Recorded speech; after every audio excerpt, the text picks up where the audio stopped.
এমন শাসন, এমন সভ্যতা যেটা পৃথিবীর ইতিহাসে না কখনো ছিল, না এখন আছে, না কখনো হবে, না কখনো হবে, এমনকি সময়ও না।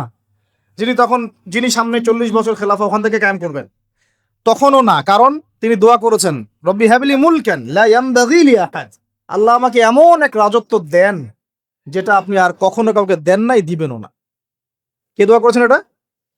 নবী সুলাইমান আলাইহিস সালাম। তিনি পাখির ভাষা বুঝতেন, পিঁপড়ার ভাষা বুঝতেন, তার আদেশে জিনরা কাজ করতো। জিনদেরকে বলতেন সমুদ্রে ডুব দিয়ে মণিমুক্তা নিয়ে আসো, বের করতো। এমন একটা প্রাসাদ নির্মাণ করেছেন যেখানে পা ফেললে মনে হচ্ছে যে সমুদ্রে পা ফেলছে, এত স্বচ্ছ। সাবার রানীর সিংহাসন তুলে নিয়ে আসলেন মুহূর্তের মধ্যে, চোখের পলক ফেলতেই সিংহাসন হাজির। এরকম সভ্যতা, টেকনোলজি আবিষ্কার হয়নি, ইনশাল্লাহ হবেও না। যতই মঙ্গল গ্রহে যাওয়ার স্বপ্ন দেখাক নাসা, এগুলো সম্ভব না। এই এই এই টেকনোলজি আসে, যেটা ছিল সুলাইমান আলাইহিস সালামের সময়, এটা পৃথিবীতে না ছিল কখনো, না আছে, না থাকবে।